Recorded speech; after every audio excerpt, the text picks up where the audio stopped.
22வது வசனத்தை இந்த மாதத்தில் ஆண்டு வாக்குத்தத்தமாய் கொடுத்திருக்கிறார். அது கூட சேர்ந்து இந்த வசனத்தை வாசித்து நம்ம சுதந்திரத்துக் கொள்ள போகிறோம் இல்லையா? அதாவது அதனுடைய 20, 21, 22, 23 ஆகிய வசனங்களை நாம் வாசித்து 19 வாசிக்கலாம். வாசித்து 22வது வசனத்தை வாக்குத்தத்தமாய் சுதந்திரத்துக் கொள்ள கர்த்தர் நமக்கு கிருபை செய்வாராக. வாசிக்கலாமா? 19 என் உள்ளத்திலே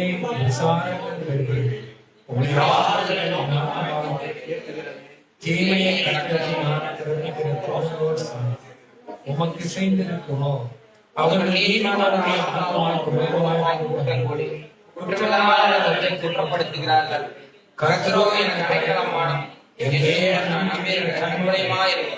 அவருடைய அக்கிரமத்தை அவர்களே திருப்பி அவருடைய பொல்லாப்பை நிமித்து அவரை சங்கரிப்பார். நம்முடைய எல்லாமே அவரை சங்கரிப்பார்.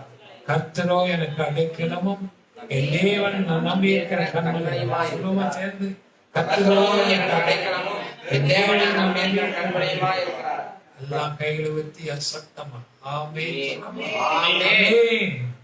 நேசிக்கிற பரலோக பிதாவே, இந்த மார்ச் மாதத்தின் 2வது நாளுக்காக 2025 2வது நாளுக்காக நன்றி செலுத்துகிறோம்.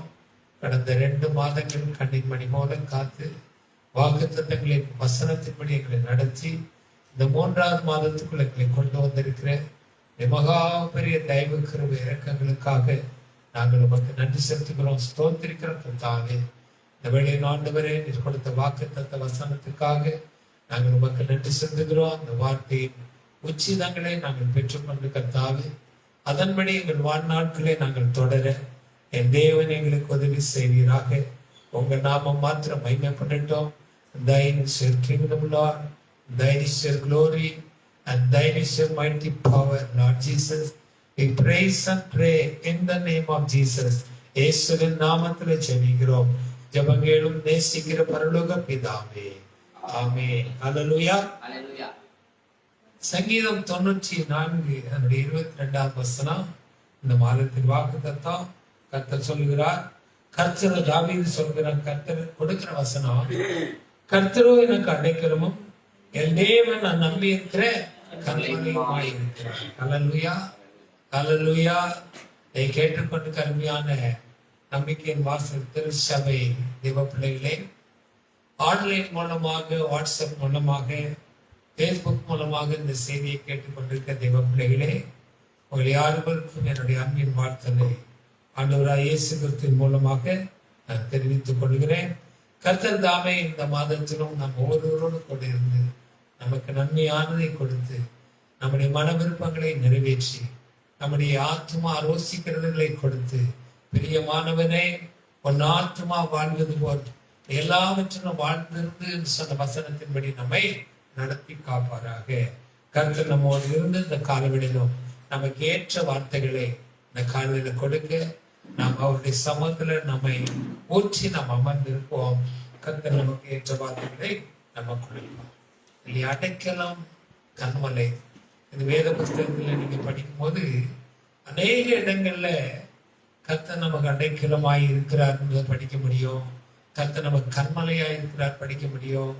கண்மலையின் வெடிப்புல விளவுல வைத்து நம்மை பாதுகாக்கிற தேவன் படிக்க முடியும்.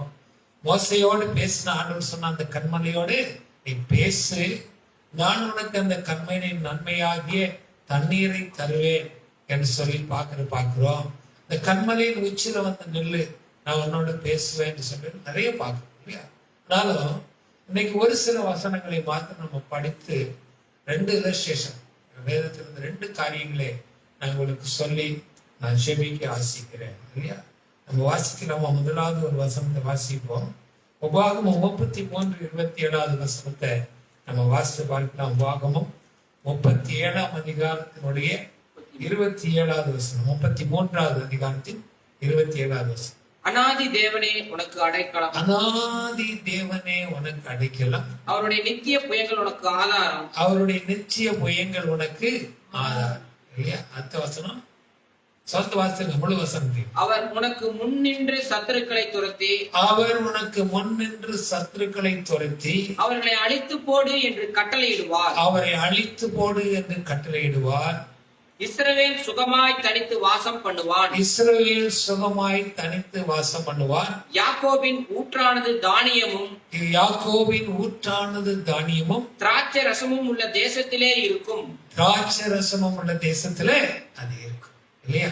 அநாதி தேவன் என்னவா இருக்கிறார்? நமக்கு அடைக்கலமா இருக்கிறார். ஒரு பாட்டு இருக்குல்ல இல்லையா? என்ன பாட்டு இருக்கு?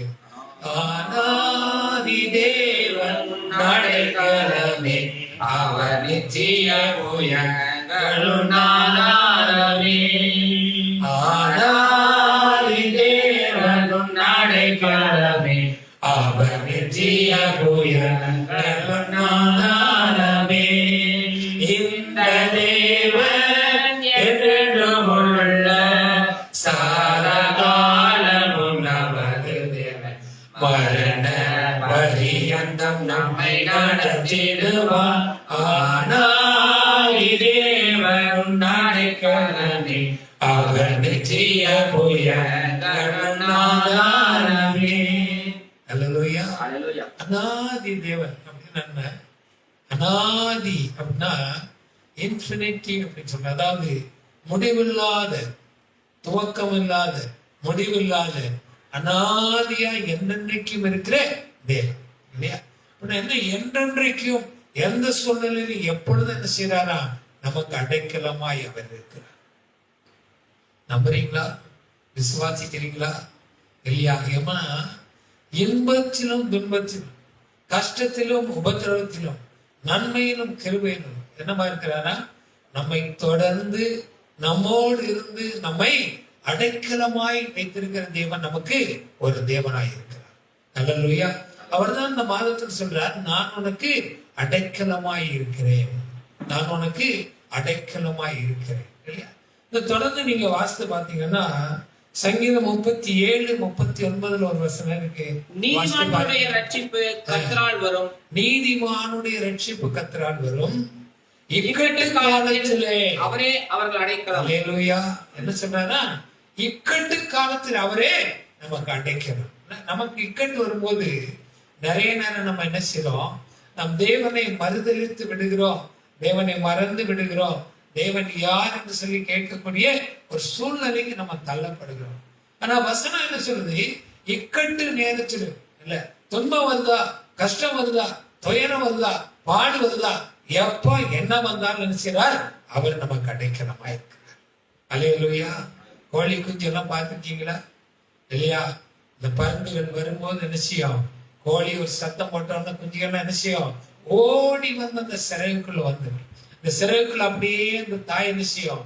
அந்த பருந்துக்கு அந்த கோழிகளை காண்பித்து கொடுக்காதபடி தன்னுடைய சட்டைக்குள்ள அப்படியே அடைக்கலமாய் மூடிக்கொள்ளும்.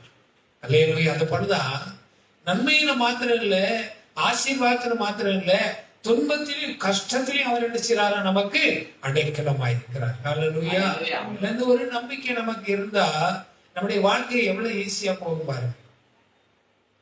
இந்த ஒரு நம்பிக்கை நமக்கு இருந்தா, இந்த ஒரு வசனத்தின் உறுதி நமக்கு இருந்தா நம்முடைய வாழ்க்கை எவ்வளவு சுலபமா மாறிடும். ஏன்னா எல்லாவற்றையும் பார்க்கிற தேவன், எல்லாவற்றையும் நடத்துகிற தேவன், எல்லா சூழ்நிலையும் பார்க்கிறவர், எல்லா சூழ்நிலையும் அவர் என்ன செய்கிறார்?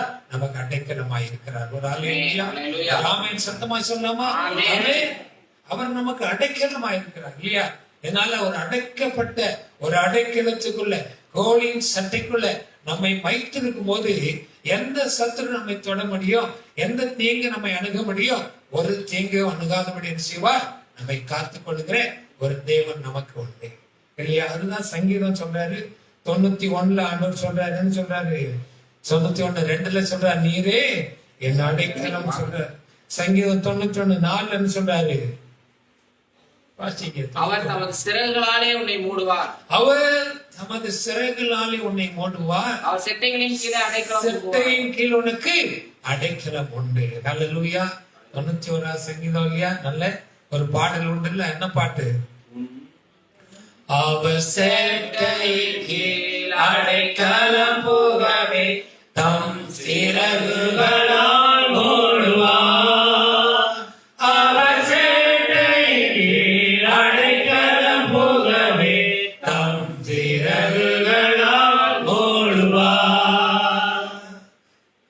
செய்யறாரா, அவருடைய சட்டைக்குள்ள நம்ம என்ன செய்யறாரா மூடி நம்புறீங்களா? நீங்க விசுவாசிக்கிறீங்களா? அப்படின்னா உங்க கண்ணுல இருந்து எப்ப கண்ணீர் வரும்? தேவன் எனக்காக பாடுபடுகிறாரே, தேவன் எனக்காக சிலுவை சுமக்கிறாரே, இயேசு எனக்காக அடிக்கப்படுகிறாரே, இயேசு எனக்காக நிந்திக்கப்படுகிறாரே, இயேசு எனக்காக வேறுபடுகிறாரே, இதை பார்த்துதான் நம்ம கண்ணுல என்ன செய்யணும்? கண்ணீர் வரணுமே தவிர மீதியான காரியங்களை கர்த்தர் என்ன செய்றார்? அவருடைய சட்டைக்குள்ள நம்பணும். வசனத்தை என்ன செய்யணும்? ஏற்றுக்கொண்டு வசனத்தை நம்பும் போது இந்த வசனம் சொல்லுகிறது என்ன சொல்லுது? அவருடைய சட்டைக்குள்ள அடைக்கலாம். அந்த அடைக்கலமான சட்டையில நம்ம யாரும் என்ன செய்ய முடியாது? எடுத்துக்கொள்ள முடியாது. கோழி விடுமா? ஒரு குஞ்சை கூட விடாது. அல்லேலூயா. அப்படிப்பட்ட ஒரு அடைக்கலத்தை தான் ஆண்டவர் என்ன செய்றார்? நமக்கு கொடுக்கிறார். நம்ம என்ன செய்யக்கூடாது? அதை மறந்து போக கூடாது. சங்கீதம் 59:1 வாசிங்க. என் தேவனே, 9. அவன் வல்லமையை நான் கண்டு. சங்கீதம் 59:9 தானே வாசி. அவன் வல்லமையை நான் கண்டு உமக்கு காத்திருப்பேன். தேவனே, எனக்கு உயர்ந்த அடைக்கலம். எனக்கு உயர்ந்த அடைக்கலம். அடைக்கலத்துல இன்னொன்னு என்ன சொல்றாங்கன்னா உயர்ந்த அடைக்கலம். என்ன அடைக்கலமா? உயர்ந்த அடைக்கலம். என்ன செய்யுமா? கழுகு தன் கூட்டை எங்க வைக்குமா? உயர்ந்த இடங்கள். ஏன் அப்படின்னா எந்த சத்ருவும் அதை என்ன செய்யக்கூடாது? தன்னுடைய குஞ்சுகளை, தன்னுடைய முட்டையை அதை என்ன செய்யக்கூடாது? தொடக்கூடாதுன்னு சொல்லி என்ன செய்தா? உயர்ந்த இடத்துல போய் தன்னுடைய கூடுகளை அது கட்டுகிறத பார்க்கணும். அப்படின்னா ஆண்டவர் சொல்றார், நான் உங்களுக்கு உயர்ந்த அடைக்கலமா இருக்கிறேன். அப்படின்னா இந்த உயரத்துல யார் வர முடியாது? சத்துரு வர முடியாது. ஒருவேளை இன்னைக்கு ராக்கெட்டு போகலாம், எங்க வேணாலும் போகலாம். ஆனா அதுக்கு மேல ஒரு உயரம் இருக்கு. அந்த உயரத்துலதான் ஆண்டவர் நினைச்சாரு உங்களை என்னையும் பாதுகாப்பாய் அடைக்கலமாய் வைத்திருக்க. நம்புறீங்களா? ஒரு ஆமென் சொல்லலாமா? கையை வைத்து ஆமென், ஹல்லேலூயா. இல்லையா? அந்த அடைக்கல பாறைதான் நமக்கு ஒரு பாதுகாப்பு, நமக்கு ஒரு நம்பிக்கை. அவர் நம்மோடு இருக்கிறார், நம்மை பாதுகாக்கிறார். நம்மை சத்துரு இஷ்டத்துக்கு ஒப்பு கொடுக்காத தேவன் அடைக்கலமாய் நமக்கு அவர் இருக்கிறார் சொல்லி என்ன செய்யலாம்? நம்ம அழகா நம்பிக்கொண்டு 104 சங்கீதம் 18 வசனம் வாசித்து பாருங்க. 104 சங்கீதம் 18. உயர்ந்த பர்வதங்கள் வரையாடுகளுக்கும். உயர்ந்த பர்வதங்கள். இதுனா பர்வதம் என்ன இருக்கு? இமாலய சொல்றோம். பர்வதம் ஆனா உயர்ந்தது. மலை, குன்றுனா சின்னது இல்ல, மலைன்னா கொஞ்சம் பெருசு. பர்வதம் ஆண்டவர் சொல்றாரு, பெரிய பர்வதமே நீ எனக்கு முன்னாக நீ என்ன அப்படின்னு கேட்கிற. ஆனா ஆண்டவர் சொல்றாரு, பெரிய உயர்ந்த பர்வதத்துல அடைக்கலம். எதுக்கு அடைக்கலம் கொடுக்கிறாரா? வாசிங்க தொடர்ந்து. கண்மலைகள் குளிமுசல்களுக்கும் அடைக்கலம். நல்ல வாசங்க அந்த வசனத்தை முதல்ல. உயர்ந்த பர்வதங்கள் வரையாடுகளுக்கும் கண்மலைகள் குளிமுசலுக்கும் அடைக்கலம். இல்லையா? அப்போ அடைக்கல பாறையாம் இயேசு என்ன செய்யறாரா? வரையாடுகள் எங்க சுத்துமா? அது கண்மலை அந்த பர்வதங்கள் மேலதான் இருக்கும். எதுவும் பிடிக்க முடியாது. வரையாடுகளை எதுவும் போய் பிடிக்க முடியாது. ஏன் அப்படின்னா கண்மலையின் உச்சில பாறைகளின் மேல ஏறுவதற்கு அதுக்கு என்ன இருக்கு? ஆண்டவர் அதுக்கான ஒரு வல்லமையை கொடுத்திருக்கிறார். ஆண்டவர் அந்த கிருபை தான் இன்னைக்கு என்ன செய்றார்? நமக்கு கொடுக்கிறார். எதுக்கு? சத்ருவின் கையில் நம்ம சிக்கிக் கொள்ளக்கூடாது, சத்ரு நம்மை பிடிச்சு கொள்ளக்கூடாது என்று சொல்லி என்ன செய்றாரா? உயர்ந்த பர்வதங்கள் மேல என்ன செய்றார்? நம்மை அடைக்கலமாய் வைத்திருக்கிறார் சொல்லி அந்த வசனம் சொல்லி நம்ம பார்க்கலாம். எரேமியா 17:17 வாசித்து பாருங்க. எரேமியா 17:17. நீ எனக்கு பயங்கரமாயிராதேயும், தீங்கு நாளில் நீரே என் அடைக்கலம். தீங்கு நாளில் நீரே என் அடைக்கலம். அல்லேலூயா. தீங்கு வரும்போது நம்ம என்ன செய்யறோம்? ஆண்டவரை குறை சொல்ல ஆரம்பிக்கிறோம். ஆண்டவரே நான் விட்டுட்டீரா, நான் வேலையை அடைச்சேன்னு சொல்லி வேலையை காணுமே, இதை காணுமே, அதை காணுமேன்னு சொல்லி என்ன செய்யறோம்? நம்ம அங்குலாய்க்கு அந்த தீங்கு நேரத்தில் ஆண்டவர் சொல்றாரு, இந்த தீங்கு நேரத்திலையும் நான் தான் உனக்கு அடைக்கலமா இருக்கிறேன். அல்லேலூயா சொல்லலாம். அல்லேலூயா. தீங்கு நேரத்துல தீங்கு அணுகாதபடி அடைக்கலமாய் நம்ம என்ன செய்யறாரா? பாதுகாத்துக் கொள்ளுகிற ஒரு தேவனாய் அவர் இருக்கிறார். அல்லேலூயா. நம்ம என்ன செய்யணும்? நம்முடைய வேலை என்ன? நம்முடைய வேலை என்ன? இல்லையா? நம்முடைய வேலை என்ன அப்படின்னா அடைக்கலமாய் அந்த தேவனிடத்துல வந்துடணும். நம்ம வேலை என்னன்னா அடைக்கலமாய் அந்த தேவனிடத்துல நம்ம ஒப்பு கொடுத்துடணும். ஆண்டவரே நான் அல்ல ஆண்டவரே, நீர் எனக்கு அடைக்கலமா இருக்கிறபடினால அந்த அடைக்கலமான இயேசுவே உம்மிடத்துல என்னை ஒப்பு கொடுக்கிறேன். நான் உங்ககிட்ட வந்துட்டு ஆண்டவரே, இனி எல்லாம் நீங்க தான் ஆண்டவரே.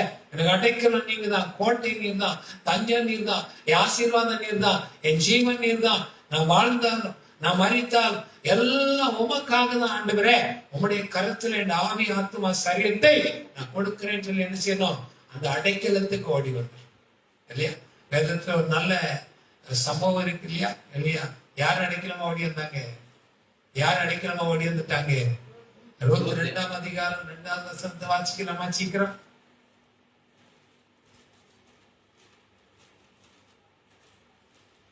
இருபத்தி ரெண்டு மனப்பாடம் நிறைய வாக்குத்தத்தமா நம்ம பெற்றுக்கொண்ட வசனம். என்ன சொல்றா? இஸ்ரவேலின் தேவனாகிய கர்த்தருடைய சட்டையின் கீழ் அடைக்கலமாய் வந்து விட்ட உனக்கு நிறைவான அவராலே நிறைவான பலன் கொடுப்பதாக.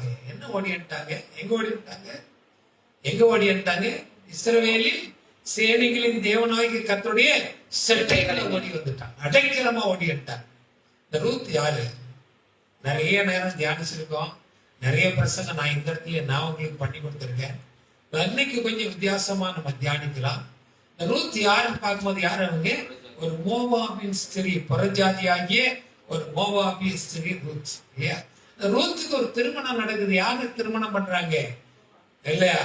ரூத் வந்து திருமணம் பண்ணக்கூடிய யாரு? அந்த நகோமியுடைய 2 பிள்ளைகள்ல ஒருத்தனை மக்லோன் இல்லையா? அவனை என்ன செய்யறாங்க? திருமணம் பண்றாங்க. ஆனா அந்த திருமணம் என்ன செய்யுது? கொஞ்ச நாட்களுக்குள்ள அவருடைய புருஷன் ஆகிய மக்லோன் மரித்து போகிறார். இப்பொழுது இவங்க என்னவா இருக்கிறாங்க? விதவையா இருக்கிறாங்க. இவங்க மாத்திரம் இல்ல, இவருடைய ஓர்பால் என்று சொல்லக்கூடிய இன்னொரு அவங்களும் கைமண் ஆயிட்டாங்க. இப்போ நகோமி கூட இருக்கக்கூடிய 2 மருமக்கள் இருக்காங்க. 2 மக்கள் எப்படி இருக்கிறாங்க? விதவைகளாக மாறிவிட்டாங்க. புருஷன்ல, இவங்களுக்கு பிள்ளைகள் இல்ல. சூழ்நிலையை கொஞ்சம் யோசனை பண்ணி பாருங்க, கொஞ்சம் யோசனை பண்ணி பாருங்க. நம்ம தாய் தகப்பன்மாரு நம்மை விட்டு பரலோகம் செல்லும் போது, இல்ல நம்ம விட்டு கடந்து செல்லும் போது நம்முடைய நிலைமை எப்படி இருந்திருக்கும் இல்லையா? எனக்கு எங்க வீட்டுல முதலாவது நாங்க 4 பேர். முதலாவது என்னுடைய 2வது சகோதரர், அவருடைய 44வது வயதுல அவர் இறந்து போனார். என்னுடைய 2வது சகோதரர். அதுக்கு அடுத்தபடியாக பாத்தீங்கன்னா அவங்க அவர் இறந்ததுக்கு அப்புறமாக என்னுடைய தகப்பனார் அவர் இறந்து போனார். 3வது பாத்தீங்கன்னா என்னுடைய தாயார் அவங்க இறந்து போனாங்க. 4வது பார்த்து என்னுடைய சகோதரி இறந்து போனாங்க. அதுக்கு பின்பாக என்னுடைய தாயார் இறந்து போனாங்க. இப்ப இவ்வளவு என் குடும்பத்துல இவ்வளவு பேர் இறந்து போன பிறகும் எனக்கு ஒரு பெரிய தனிமையான ஒரு காரியம் உணர்வு வரல. ஒரு ஸ்ட்ராங்கா மிக தைரியமா இருந்தேன். ஆனா என்னுடைய மூத்த சகோதரன் கடைசியா இறந்த என்னுடைய மூத்த சகோதரன் இறக்கும் போது எனக்கு ஒரு சரீரத்துல என்னை அறியாதபடி எனக்கு ஒரு உணர்ச்சி உண்டாகுது. ஐயோ, எல்லாரும் போயிட்டாங்களே, எல்லாரும் இப்ப என்ன விட்டு போயிட்டாங்களே, இப்ப என் குடும்பத்துல யாரும் எனக்கு இல்லையே அப்படிங்கிற ஒரு அங்கலாய்ப்பு அது வருது. அப்போ ஒரு கணவனை இறந்த மனைவி, பிள்ளைகளை இறந்த தாய், உங்களுடைய நிலைமை எப்படி இருந்திருக்கும்? உங்களுடைய குடும்பத்துல எப்படிப்பட்ட ஒரு சூழ்நிலையில அவங்க இருந்திருப்பாங்க அப்படின்னு நம்ம கொஞ்சம் நம்ம கண்ணு முன்னால கொண்டு வந்து மிகவும் கஷ்டமான ஒரு சூழ்நிலை. யாருக்கு? நகோமிக்கு மிகவும் கஷ்டமான சூழ்நிலை. ஒருவேளை மருமக்கள் 2 பேருக்கும் ஒரு சந்தர்ப்பம் கிடைக்குது. என்ன கிடைக்குது? அவங்களுடைய வாழ்க்கையை திரும்ப கட்டிக்கொள்ள முடியும் அப்படிங்கிற ஒரு சூழ்நிலை இருக்குது. அந்த சூழ்நிலையில தான் நகோமி சொல்றாங்க. என்ன சொல்றாங்க? அந்த வாசிக்கலாமா? அந்த வசனத்தை கூட நம்ம வாசிச்சு பார்க்கலாம் இல்லையா? நகோமி சொல்றாங்க, நீங்க என்னை விட்டு போயிருங்க. என்ன சொல்றாங்க? நீங்க என்னை விட்டு போங்க, நான் என் தேசத்துக்கு நான் திரும்பி போறேன் அப்படின்னு சொல்லும் போது அந்த ரூத் 1:16 வாசிச்சு பாருங்க. ரொம்ப அருமையான வசனம். ரூத் 1:16. அதற்கு ரூத், நான் உம்மை பின்பற்றாமல் உம்மை விட்டு திரும்பி போவதை குறித்து என்னோட பேச வேண்டாம். நீர் போகும் இடத்திற்கு நானும் வருவேன், நீர் தங்கும் இடத்திலே நானும் தங்குவேன். உம்முடைய ஜனம் என்னுடைய ஜனம், உம்முடைய தேவன் என்னுடைய தேவன். தேவன் சொல்லி ஒரு ஸ்டேட்மெண்ட் கொடுக்குறாங்க. அதுக்கு முன்ன 11வது வசனம் வாசிக்க 1:11. அதற்கு நகோமி, என் மக்களே, என் மக்களே, நீங்கள் திரும்பி போங்கள். நீங்க திரும்பி போங்க. என்னோட ஏன் வருகிறீர்கள்? ஏன் கஷ்டத்துல நீங்க ஏன் வர்றீங்க? எங்களுக்கு புருஷராகும்படிக்கு, உங்களுக்கு புருஷராகும்படிக்கு நான் இனிமேல் என் கற்பத்தில் எனக்கு எனக்கு முடியாது. அதனால நீங்க திரும்பி போங்க அப்படின்னு சொல்றாங்க. அதுல ஒரு ஓர்பாடு என்ன செய்யறாங்க, தன்னுடைய மாமியை மொத்தம் விட்டுட்டு நல்லா அழுது அந்த நேரத்தை முடிச்சுட்டு நினைச்சாங்க, அவங்க கிளம்பிட்டாங்க. ஆனா நம்ம வாசித்த 16ஆம் அதிகாரத்துல ரூத் சொல்றாங்க, உம்மை விட்டு நான் எங்கேயும் போக மாட்டேன். உங்க துன்பம் எனக்கு தெரியும், உங்க கஷ்டம் எனக்கு தெரியும், ஆனால் உம்மை விட்டு நான் பிரிய உங்க கூட தான் நான் இருப்பேன்னு சொல்லி நினைச்சாங்க. ரூத் தன்னுடைய மாமியார விடாப்பிடியா பிடிச்சாங்க. இந்த இடத்துல 2 காரியத்தை நம்ம கொஞ்சம் ஆராய்ந்து பாருங்க. ஒன்று, ஓர்பாடை நம்ம முதலாவது எடுக்கலாம். ஓர்பாடை நம்ம எடுக்குமா செய்றாங்க, அவங்க ரூத் இருக்க அந்த நகோமிக்கு இருக்கிற துன்பங்கள் துயரங்களை பார்த்துட்டு தனக்கு ஒரு வாழ்க்கையை அமைத்துக் கொள்ளலாம் என்று சொல்லி என்ன செய்றாங்க, அவங்க உலகத்துக்குள் செல்கிற காரியத்தை பார்க்க, தன்னுடைய தாய் தகப்பனை தேடி உலக வாழ்க்கைக்குள்ள செல்கிற ஒரு காரியத்தை நம்ம பார்க்க. ரூத் என்ன செய்யறாங்க, இந்த அம்மா கூட தரித்திரம், கஷ்டம், சாப்பாடு இல்லை, ஒண்ணும் இல்லை, ரொம்ப பாடு. ஆனாலும் இந்த அம்மா வணங்குற தேவன் உண்மையான தேவன். அவங்க சாகாம இன்னும் உயிரோடு இருக்க வச்சிருக்காருன்னா அந்த தேவன் உண்மையான தேவன், அவர் மகத்துவமான தேவன். அவரை என்னுடைய மாமியார் மூலமா நான் அறிந்து கொண்டேன். எனவே இந்த தேவன் எனக்கு வேணும். கஷ்டமா இருந்தாலும், துன்பமா இருந்தாலும், பாடுகளா இருந்தாலும், விசாலமான பாதை இல்லை, இடுக்கமான வழியா இருந்தாலும் இந்த வழியை நான் தெரிந்து கொண்டு இந்த வழியில நான் நடக்க போகிறேன். அல்லேலூயா. நீ பாருங்க, சபையில நம்ம சபையிலே பாருங்க, நிறைய பேர் ஆசீர்வாதங்களை பெற்றுக்கொண்டாங்க, ரட்சிப்பை பெற்றுக்கொண்டாங்க, பரிசுத்தாவியை பெற்றுக்கொண்டாங்க. ஆனா ஒரு காலகட்டங்கள் வரும்போது என்ன செய்யறாங்க, தங்களுக்கான தங்க உலக வாழ்க்கை, தங்களுடைய குடும்ப வாழ்க்கை, தன்னுடைய பிள்ளைகள் வாழ்க்கை, இதை தேடி என்ன செய்யறாங்க, அந்த இடுக்கமான வாசல், கர்த்தருடைய கிருபை, கர்த்தருடைய வரங்கள், கர்த்தருடைய நியமித்த ஓட்டத்துல ஓடாதபடி தங்களுக்கான பாதைகளை தெரிந்து கொண்டு என்ன செய்யறாங்க, ஓட ஆரம்பிக்கிறாங்க. ஓடினவங்களை பாத்தீங்கன்னா ஓடிக்கிட்டே தான் இருக்கிறாங்களே தவிர என்ன செய்யல, இன்னைக்கு வரைக்கும் எங்கும் நிலைப்பட்டு நிற்கல. அல்லேலூயா. ஆனா இங்க இருக்கிற நீங்க, உங்களுக்கு இடுக்கம் தான் இருக்கு, கஷ்டம் தான் இருக்கு. ஐயா, நாங்க ஒரு பெரிய ஆராதனை, பெரிய கூடத்துக்கு போயிருந்தா எங்களுக்கு நல்ல வொர்ஷிப் கிடைக்குமே, எங்களுக்கு நல்ல காரியம் கிடைக்குமே, நல்ல உதவி கிடைக்குமே, நல்ல காரியம் எல்லாம் கிடைக்குமே. இதெல்லாம் இருந்தாலும் இந்த இடுக்கமான இந்த சின்ன சபைக்குள்ள, இங்க கிடைக்கிற வசனத்துக்குள்ள, இங்க கிடைக்கிற ஆராதனைக்குள்ள, இங்க இருக்கிற வொர்ஷிப்ல நானும் வொர்ஷிப் பண்ண, நானும் இங்க நிலை நிறுத்துகிறேன்னு சொல்லி நிக்கிறீங்க பாருங்க. இதுதான் ரூத்துடைய அனுபவம். ராமன் சொல்ல மாட்டீங்க. இதுதான் ரூத்துடைய அனுபவம். ஓர்பாளுக்கு ஒரு அனுபவம் இருக்கு, ஏசாவுக்கு ஒரு அனுபவம் இருக்கு, யாக்கோவுக்கு ஒரு அனுபவம் இருக்கு. ஏசா வீட்டுல தங்கிக்கிட்டான், அப்பா அம்மாவோட சுகமா இருக்கான், கானானிய ஸ்திரீகளை திருமணம் பண்ணிட்டான், அந்த ராஜ்யம் அந்த இடம் முழுவதும் சுதந்திரமாய் தனக்கு சொந்தமாக்கி கொண்டான். ஆனா யாக்கோவுக்கு நடந்த காரியம் என்ன, தன் தகப்பனையும் தாயும் தன்னுடைய சகோதரியும் விட்டு துரத்தி விடப்பட்ட ஒரு நிலைமை. அல்லேலூயா. ஆனா அந்த நிலைமையில யாக்கோபு நின்னான். ஆண்டவர் உனக்கு தரிசனமாய் சொன்னார், உன்னை மறுபடியும் இந்த இடத்துல நான் கொண்டு வருவேன். இடுக்கண்கள், துயரங்கள், துக்கங்கள், துன்பங்கள் நம்ம என்ன செய்தா, நம்மை தேவனுடைய பாதையில நம்மை நிலைநிறுத்துகிறது. அவருடைய சட்டைக்குள்ள நம்ம ஆரோக்கியமாய் கொண்டு போகிறது.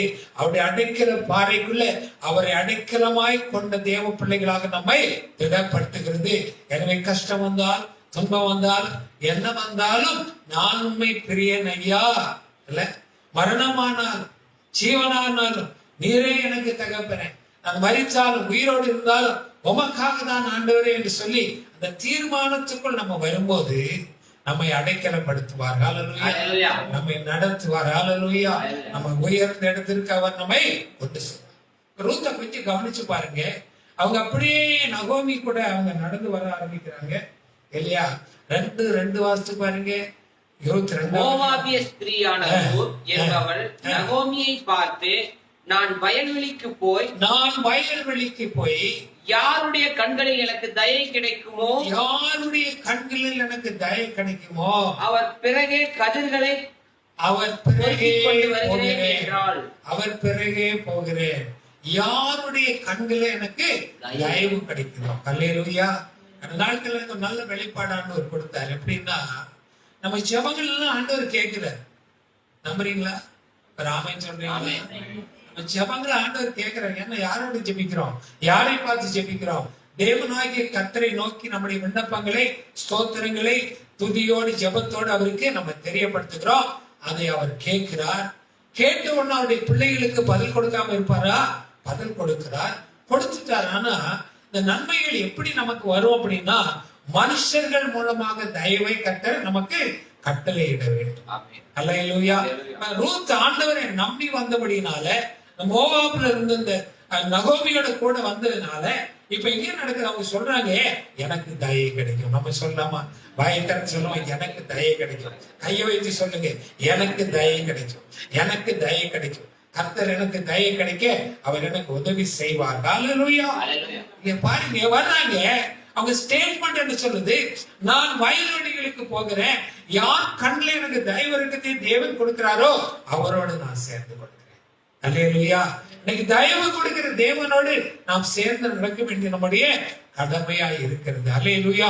உலகம் நம்ம ஏமாற்றும், நம்ம சூழ இருக்கிற காரியங்கள் நம்ம ஏமாற்றும், நம்முடைய ஆசீர்வாதங்கள் மேல காட்டும். நிறைய நீங்க பாக்குறீங்களா?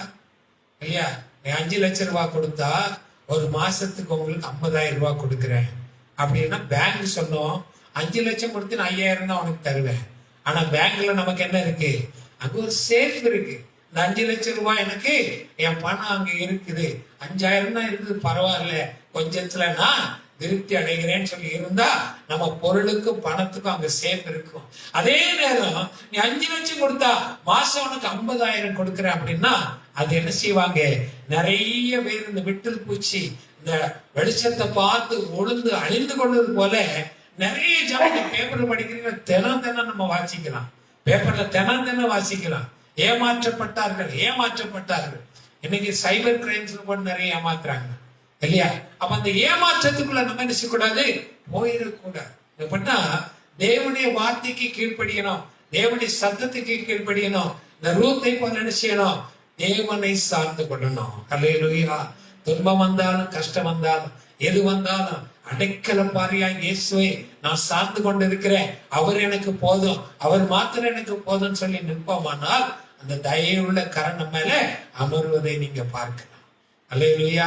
நீங்க பார்த்திருக்கீங்களா? பார்த்திருக்கீங்க? ஒரு வாழ்க்கையில அனுதினமும் நீங்க அனுபவிக்கிறீங்க, அனுதினமும் கர்த்தர் உங்களை நடத்துகிறார். நீங்க நல்லா கவனிச்சு பாருங்க, எப்படி நடந்துச்சு, எப்படி போச்சு, எப்படி வந்துச்சு, இந்த சூழ்நிலை இருந்து எப்படி என்னை காப்பாற்றப்பட்டேன், இதெல்லாம் நினைச்சு பாத்தீங்கன்னா நீங்க ஆண்டவரோடு செய்த ஜெபத்துக்கு தேவன் மனிதர்கள் மூலமாக தயவை அவர் கொடுக்கிறார். எங்க தயவு ஒண்ணு அங்க காண்பிக்கப்படுது. தொடர்ந்து வாசிங்க, 2வது அதிகாரம் 8வது வசனம் வாசிங்க. அப்பொழுது போவாஸ் ரூத்தை பார்த்து, மகளே கேள், பொறுக்கிக் கொள்ள வேற வயலில் போகாமல் இடத்தை விட்டு போகாமலும் என் ஊழியக்காரர் பெண்களோடு கூடவே இரு. ஆமா. இப்ப பாருங்க, நீங்க ஆண்டவரை தேடி வந்துட்டீங்கன்னா ஆண்டவர் சொல்வாரு, என்ன துன்பம் வந்தாலும் துயரம் வந்தாலும் மகனே மகளே நான் உன் கூட இருக்கிறேன், ஏன் கூட நீ இணைஞ்சு, ஏன் கூட நீ என்னை பற்றிக்கொள், என்னை சார்ந்து கொள், என்னை இறுக பற்றி கொண்டு என்னோட இறுகி, நான் உன்னை கைவிட மாட்டேன்.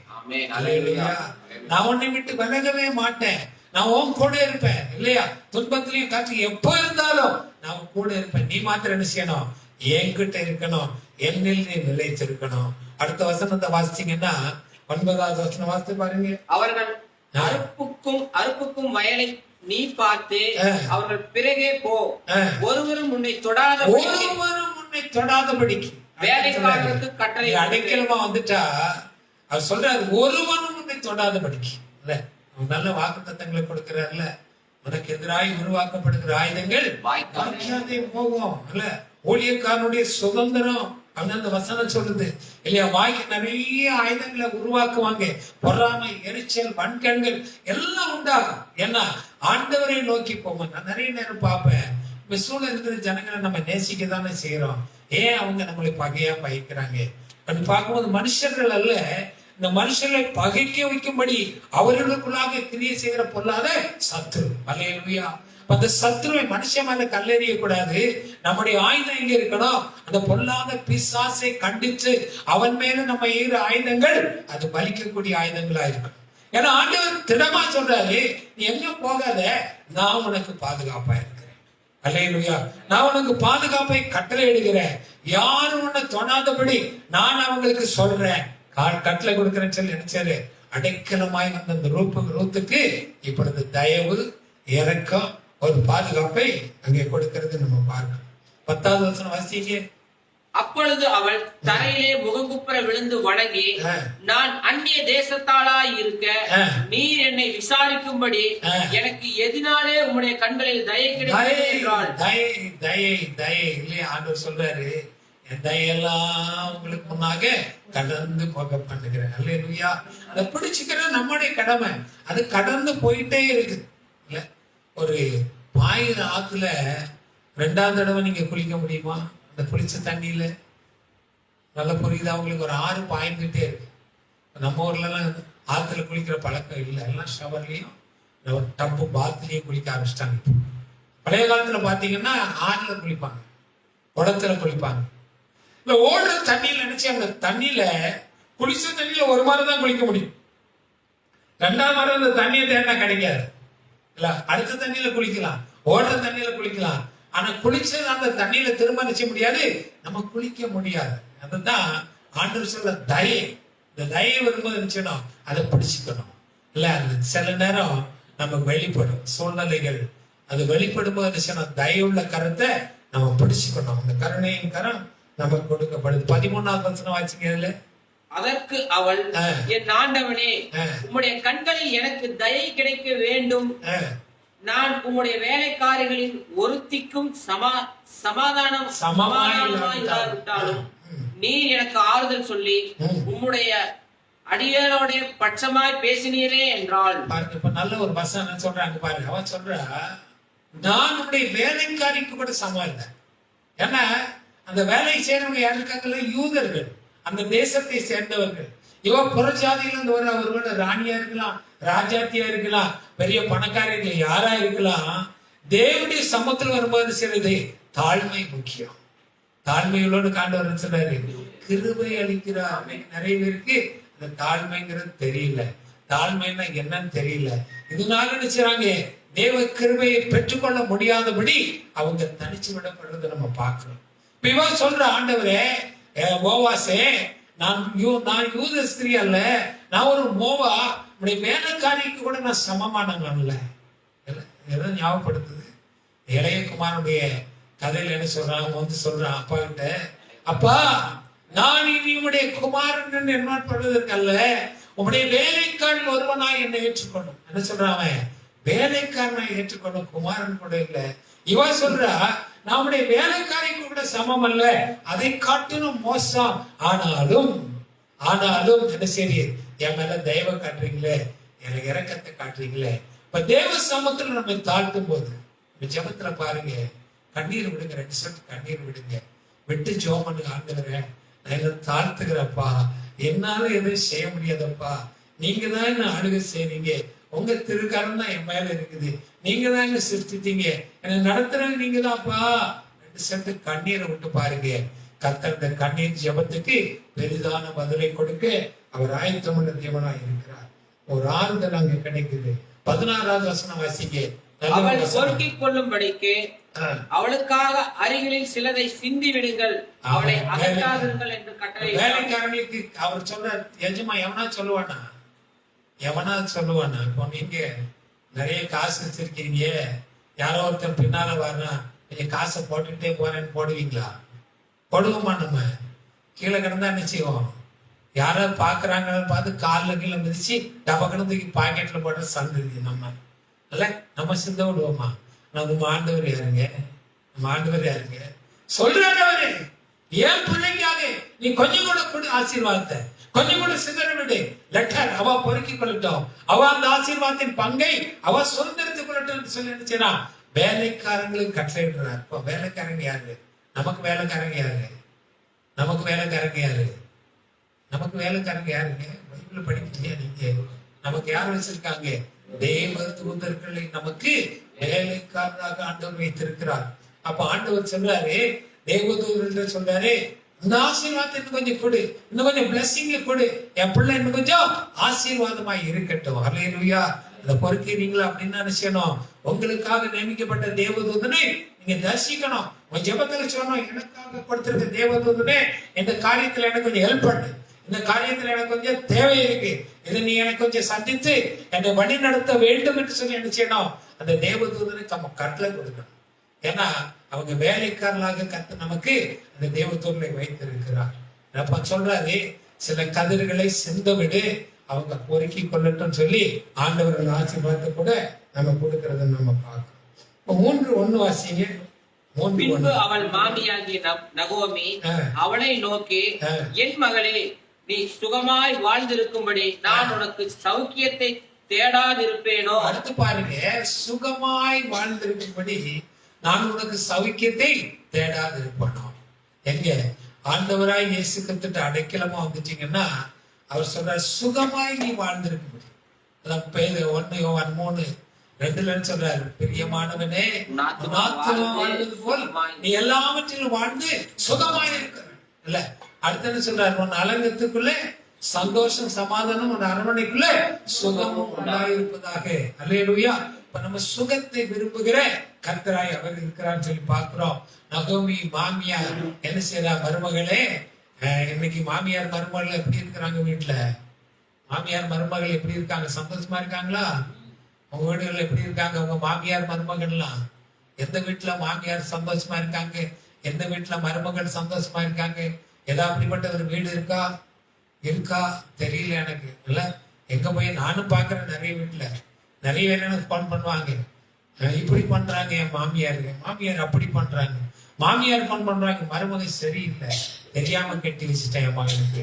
இப்படிதான் சண்டையில தான் இருக்கு. ஆனா இங்க என்ன சொல்றாங்க, இந்த மாமியார், மருமகளே, உன்னுடைய சுக வாழ்க்கை சீக்கிரமாய் துடிக்கும்படி நான் எதையா செய்வேனே, நான் செய்வேன்ல. ஆண்டவர் சொல்றாரு, ஒரு சுக வாழ்வு சீக்கிரமாக துளிர்க்கும். அல்லேலூயா சொல்ல மாட்டேன். அல்லேலூயா. 3:10 வாசிங்க. அதற்கு அவன், மகளே, நீ கர்த்தரால் ஆசீர்வதிக்கப்படுவாயாக. நீ தரித்திரரும் ஐஸ்வர்யவான்களுமான வாலிபர்களின் பிறகே போகாததினால் உன் முந்தின நற்குணத்தை பார்க்கிறோம், பிந்தின நற்குணம் உத்தமமாய் இருக்கிறது. ஆமே. அதற்கு அர்த்தம் என்ன? நீ உலகத்துக்கு பின்னால போகாதபடி உன்னை நேரத்து ஆண்டவருடைய சமத்துல கொடுத்து என்னோடு நீ அடைக்கலமாய் இருந்தபடினால உன் சுகத்தை ஆசீர்வாதத்தை நான் கொடுக்க விரும்புகிறேன். இல்லையா? 4:11-10 வாசிங்க. இதுவும் அல்லாமல் 3:11 உனக்கு வேண்டியதெல்லாம் நான் செய்வேன். என்ன சொல்றாரு? உனக்கு வேண்டியதெல்லாம் நான் செய்வேன். எவ்வளவு நல்லா இருக்கு வசனம். பிடிச்சிருக்கா உங்களுக்கு அந்த வசனம் பிடிச்சிருக்கா? கொஞ்சம் பாருங்களேன். என்ன இந்த வசனம் பிடிச்சிருக்கா? உனக்கு வேண்டியதெல்லாம் நான் செய்வேன். யார் சொல்றா? ஆண்டவர் சொல்றாரு. இன்னைக்கு மனுஷன் சொல்லுவான், மறந்துடுவான், இல்ல செய்யாம இருப்பான். இல்ல யோசேப்புக்கு செய்த மாதிரி அவன் தரிசன வெளிப்பாடு கொடுத்த உடனே நீ நல்லா இருக்கும்போது மறந்துடாதப்பாங்கிறாங்க. என்ன செய்யறான்? அவன் நல்லா இருந்தோன்னு இவனை மறந்துடுறான் மனுஷன். எரேமியாவுல என்ன சொல்றாரு? மனுஷன் மேல நம்பிக்கையா வைக்காத, நாக்குல நரம்பு இல்லாத மனுஷனுக்கு எலும்பு இல்லாத மனுஷன் நம்பாத அப்படின்னு சொல்றான். அப்போ யார் மேல நம்பிக்கையா இருக்கணும்? நம்ம தேவன் மேல நம்முடைய நம்பிக்கைய. 4:10 சொல்றாங்க. என்ன சொல்றாரு? போவாஸ் அவளை தனக்கு மனைவி ஆக்கி கொண்டாள். 18 சொல்றாங்க, அவர் ஒரு ஆண் பிள்ளையை பெற்றெடுத்தார். அல்லேலூயா.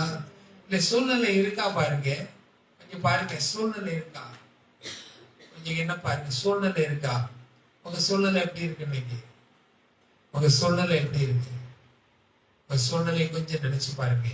இந்த வார்த்தைகள் வசனத்தோடு உங்க சூழ்நிலையை கம்பேர் பண்ணி பாருங்க. ரூத்துக்கு ஒரு வாழ்க்கை வருமா? ரூத்து ஆசீர்வாதமா இருப்பாளா? ரூத்துக்கு ஒரு கல்யாணம் ஆகுமா? ரூத்து ஒரு பிள்ளை பெறுவாளா? அந்த யூத சமூகத்துல வந்து ஒரு பெரிய ஜாதியா எழும்புமா? இதெல்லாம் கேள்விக்குரிய. ஆனா என்ன செய்து நடந்தது? இதெல்லாம் நடந்தது. உங்க வாழ்க்கையில் நடக்கும், உங்க வாழ்க்கையில் நடக்கும். நீங்க அடைக்கலமாய் தேவனை பற்றி கொண்டா அது நடக்கும். சரியா? ஆமென். அந்த பற்றி கொள்றது ஒரு சின்ன காரியம் இருக்கு இல்லையா? அதை கூட நம்ம வாசிக்கிறோமா? வாசிக்கல. ஆமென். எரேமியா 12ஆம் அதிகாரம் அப்படி 5வது வசனம் வாசிங்க. எரேமியா 12. நீ காலாட்களோட ஓடும் போது, நல்ல கவனிங்க, நல்ல வசனம் இது, கவனமா படிச்சிடணும். நீ காலாட்களோடு ஓடும். இந்த பக்கம் சொல்லிருமா? அது எல்லாரும் எடுத்துருமாங்க. 889வது பக்கம் எரேமியா 12:5. உங்க பைபிள் அண்டர்லைன் பண்ணி வச்சுக்கணும். என்ன சொல்லுது? நீ காலாட்களோடு ஓடும். வாசிமா.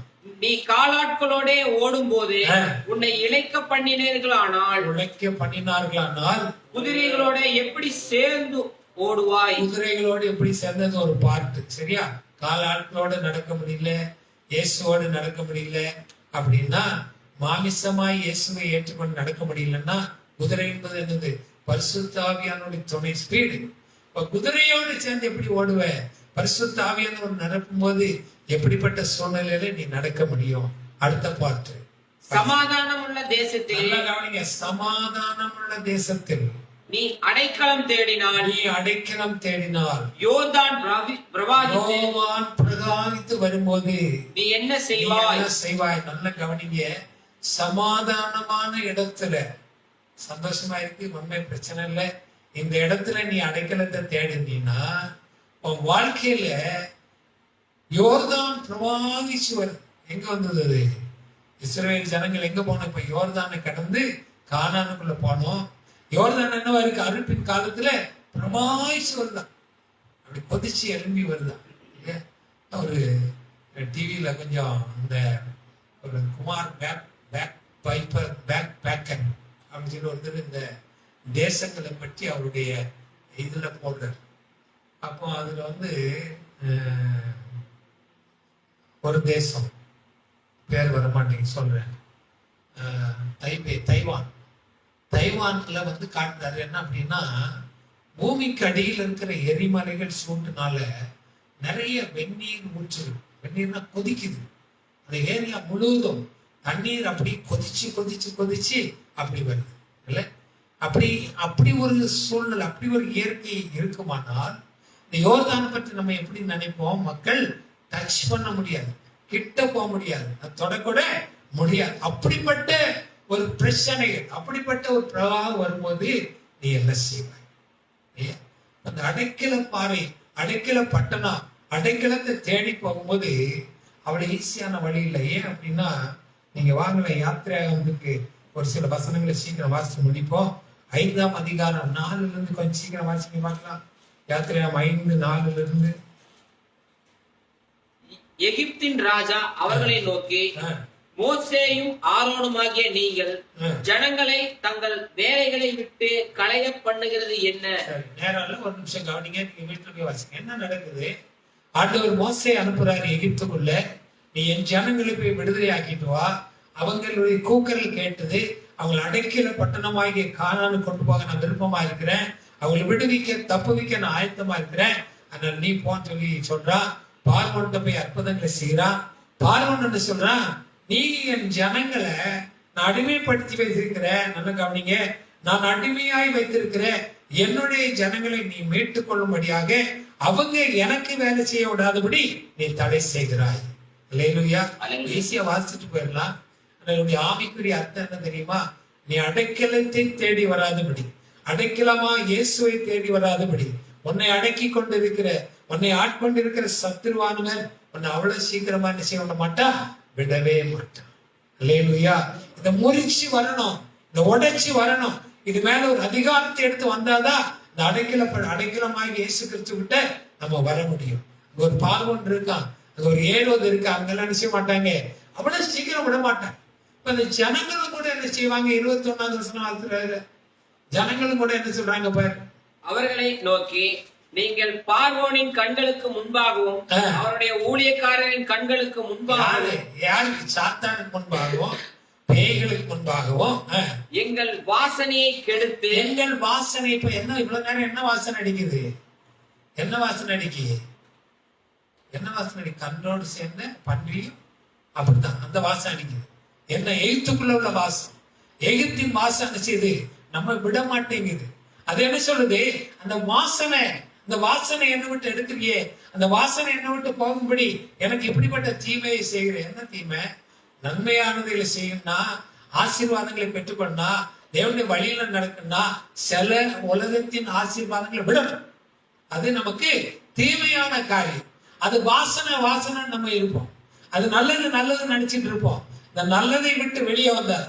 என்னைக்கு ஆபிரகாம் லோத்தை விட்டு வெளியே வந்தானோ அன்னைக்கு ஆபிரகாம் ஆசீர்வதிக்கப்பட்டான். அன்னைக்கு வரைக்கும் ஆசீர்வாதம் இல்லை, லோத்தோட சேர்ந்துதான் இருந்தான்.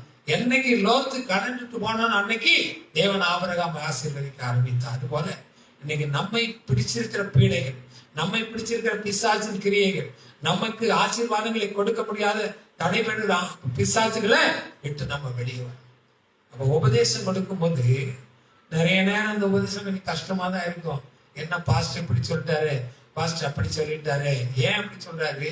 உங்களுடைய நன்மை, உங்களுடைய ஆசீர்வாதம், நீங்க எப்படியாவது அடைக்கல பாறையா இயேசு கிறிஸ்துவிட்ட நீங்க வந்துடணும். அவர்கிட்ட அடைக்கலமாய் நீங்க வந்தாதான் பரலோகம் கிடைக்கும், கர்த்தர் உங்களை ஆசீர்வதிக்க முடியும். இதை சொல்லி கொடுக்கும் போது இவர்கிட்ட போய் என்ன நம்ம கேட்கறது? நமக்கு அங்க போனாங்க, நீ ஆசீர்வாதமாய் இருப்பாய் சிஸ்டர், ஆண்டவர் உங்களுக்கு சொல்றாரு, உங்க வீட்டுல நீங்க பணமா கொட்ட போகுது சிஸ்டர், உங்களுக்கு தங்கமா கொட்ட போகுது, உங்க பேங்க்ல இன்னைக்கு 17 லட்சம் வந்துருச்சு. ரொம்ப ஆசை, ஓடிடுவீங்க. வருமா அது? ஏன் வரும்? யார் கொண்டு ஓடுவா?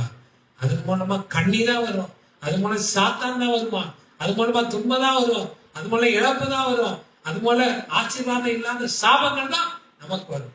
அதே நேரம் ஆண்டவருடைய வார்த்தையை கேட்டு நடக்கும் கர்த்தர் சிவாய் நம்மை அடைக்கலமாய் வைப்பார். ஹல்லேலூயா. தேவனோ எனக்கு அடைக்கலமாய் இருக்கிறார், அவர் எனக்கு கண்மலையுமாய் இருக்கிறார். எல்லாம் எந்திரிச்சு நிற்போமா? ஒரு நிமிஷம் எந்திரிச்சு பயத்தோட நடுக்கத்தோட கர்த்தருக்கு முன்பாக